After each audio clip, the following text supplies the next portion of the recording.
Bagaimana dengan orang yang sholatnya munfarid? Ya, orang yang sholat munfarid, mazhab Maliki dan Syafi'i sunnah dikeraskan. Ya, dalam sholat munfarid jahriyah, ya, munfarid jahriyah, artinya dia sholat sendiri, sholat jahriyah, sholat maghrib, sholat isya, sholat subuh. Maka di dalam mazhab Maliki dan Syafi'i sunnah dikeraskan bacanya. Tapi jangan baca pakai mic juga gitu loh. Orang sholat sendiri dia pakai ambil mic, dia sholat sendiri, ya enggak.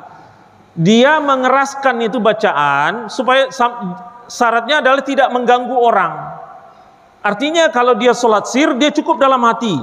Tapi kalau dia jaharkan, dia mendengar. Batasannya adalah sekurang-kurangnya ucapan dia itu dia dengar. Dia sendiri loh, buat dia gitu loh, bukan buat orang lain. Karena ini sholat jahriyah, munfarid. Dia lafazkan, dia jaharkan sampai terdengar oleh dia sendiri ucapan dia. Jadi jangan juga, wah kalau begitu ceritanya repot juga nih.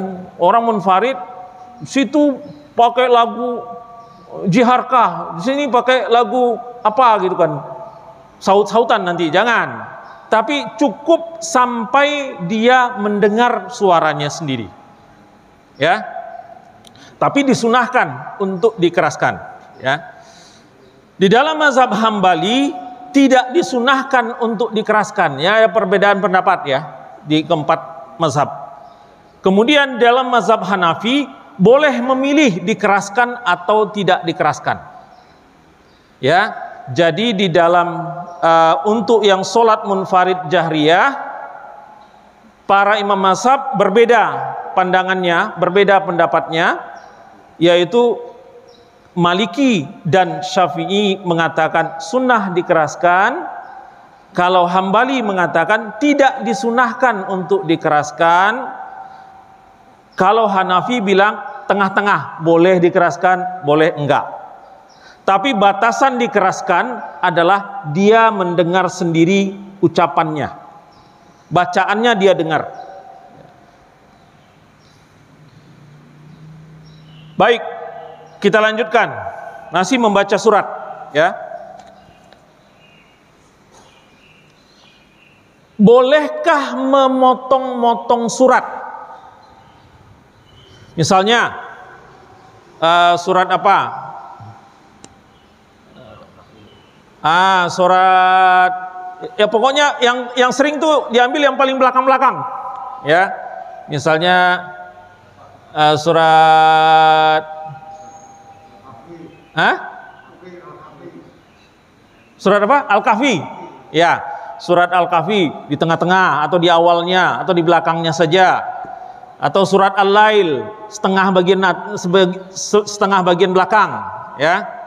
Apakah boleh? An-Naba misalnya 10 surat terakhir, kan itu yang paling sering ya, An-Naba di 10 surat terakhir. Karena kalau dibaca dari awal kepanjangan 40 ayat, udahlah ambil 10 ayat terakhir aja gitu kan. Bolehkah memotong-motong surat? Di dalam mazhab Maliki dan Hambali atau Malikiyah dan Hanabilah disunahkan untuk membaca surat secara sempurna, tidak membaca beberapa ayat dari surah saja, ya. Disunahkan itu artinya kalau dilakukan dia makruh, ya. Disunahkan, lebih diutamakan dia membaca surat secara penuh walaupun suratnya surat pendek, ya. Jadi di dalam mazhab Maliki dan Hambali, daripada membaca 10 ayat terakhir surat An-Naba, lebih baik membaca surat yang lebih pendek, misalnya surat Al-Lail yang cuma 21 ayat, atau surat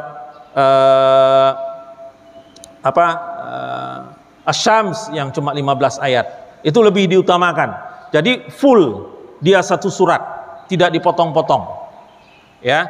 Tetapi di dalam mazhab Hanafi dan Syafi'i dibolehkan untuk surat yang panjang, Ya, jadi ini untuk yang masalah ini ada dua pendapat. Yang pertama, disunahkan membaca secara komplit. Ya, kalau gitu dihindarkan untuk membaca surat yang panjang. Ya, kalau nggak selesai, lebih utama surat yang pendek. Tapi di dalam mazhab Hanafi dan Syafi'i dibolehkan. Kalau surat itu surat panjang, misalnya surat ayat 3 ayat terakhir surat Al-Baqarah misalnya, atau 10 ayat pertama di dalam surat Ali Imran, ya, boleh saja. Atau misalnya 10 beberapa ayat di awal surat Al-Baqarah. Nah, di dalam mazhab Hanafi dan Syafi'i itu dibolehkan. Ya, dibolehkan. Tetapi di dalam mazhab Maliki dan Hambali dikatakan bahwa sebaiknya yang dibaca adalah surat yang komplit. Ya. Jadi dua-duanya punya pendapat, ya. Kemudian bolehkah mengulang satu surah dalam 2 rakaat? Misalkan surat rakaat pertama kulhu, rakaat kedua kulhu lagi gitu. Rakaat pertama kulhu, rakaat kedua kulhu, ya.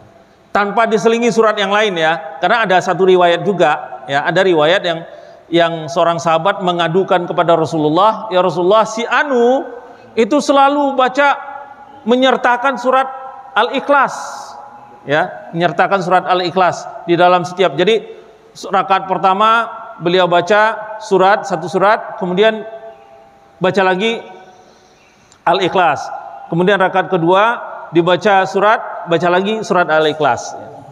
Kemudian itu dipanggil oleh Rasulullah. Ya, kita nggak konteks itu. Kita konteksnya rakaat pertama dia baca Al-Ikhlas saja, rakaat kedua dia baca Al-Ikhlas saja. Kecuali case-nya adalah itu satu-satunya surat yang dia hafal, ya, itu lain lagi ceritanya. Itu namanya darurah. Bolehkah mengulang satu surat dalam 2 rakaat? Jumhur ulama mengatakan hukumnya makruh. Sunnah seharusnya 2 rakaat atau ayat yang berbeda dengan urutan surat sesuai mushaf. Makruh hukumnya dibolak-balik. Nah, ini sering terjadi nih, ya, di imam. Rakaat pertama dia baca apa ya? Yang terbalik. Qul a'udzu birabbin nas.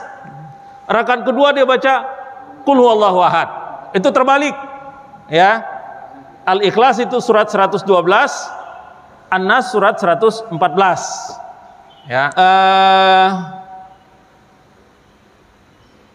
Ya, pokoknya urutan sebaiknya sesuai dengan urutan mushaf. Dimakruhkan membaca bolak-balik, yang terbalik. Ya. Jadi kalau sebelum ini suka membaca surat-surat kebalik-balik, mulai diperhatikan urutan surat, ya, urutan surat di mushafnya. Batal sholatnya? Enggak. Sholatnya sah. Hanya makruh saja, ya, hanya makruh saja. Ini dalam jumhur ulama mengatakan seperti itu, ya. Hukumnya makruh, sunnah seharusnya 2 surat atau ayat yang berbeda dengan urutan surat sesuai mushaf. Juga bisa sama kadang-kadang. Di dalam satu surat yang sama, rakaat pertama dibaca surat belakangnya. Rakaat kedua dibaca surat depannya, ayat depannya. Nah, ini jarang terjadi, ya. Yang sering terjadi itu adalah terbaliknya surat. Ya, terbaliknya surat. Kalau terbaliknya ayat jaranglah, saya juga belum pernah nemukan, ya. Yang paling sering itu ada terbaliknya surat. Tapi di antara jumhur ulama itu Hanafiyah berbeda. Mazhab Hanafi boleh hukumnya mengulang satu surah dalam 2 rakaat. Jadi kalau 3 mazhab yang lain mengatakan makruh mengulang satu surat pada 2 rakaat yang berbeda, tapi di dalam mazhab Hanafi dibolehkan. Mungkin ini pertimbangannya adalah ya yang surat yang dihafal hanya surat Al-Ikhlas saja. Karena itu ada juga keterangan hadis Rasulullah mengatakan bahwa ya Rasulullah, saya hanya hafal surat itu saja. Ya udah, kamu sholat dengan surat itu. Ya. Dengan dasar itu maka Hanafiyah mengatakan boleh. Ya. Tapi di dalam mazhab yang lain sebaiknya tidak dimakruhkan kalau dia mempunyai stok bacaan yang lain. Ya. Bolehkah menggabungkan dua surat dalam satu rakaat? Misalkan nih, surat yang sering itu kan adalah 3 surat terakhir ya. Qul huwallahu ahad, Qul a'udzu birabbil falaq, Qul a'udzu birabbin nas. Ya. Ini berbeda antara salat sunnah dengan salat wajib. Ya. Jumhur ulama sepakat bahwa boleh dalam sholat sunnah, misalnya dalam sholat witir ya pada waktu tarawih. Namun dalam sholat fardu sunnahnya hanya 1 surah saja. Jadi dihindarkan atau diusahakan untuk tidak membaca 2 surat atau menggabung 2 surat untuk sholat fardu. Ya, tapi kalau sholat sunnah boleh. Kalau sholat sunnah boleh. Ya, jadi kalau sholat sunnah dibolehkan. Contohnya sholat witir. Ya, biasa itu, sholat witir di satu rakaat digabung 3 ayat yang terakhir. Jadi kan kalau sholat misalnya sholat tahajud atau sholat tarawih, rakaat pertama itu dibaca surat Al-Fatihah awal-awal. Rakaat terakhir penutup An-Nas. Ini kan udah komplit itu 1 Al-Qur'an gitu kan. 30 juz. Biasanya begitu, ya.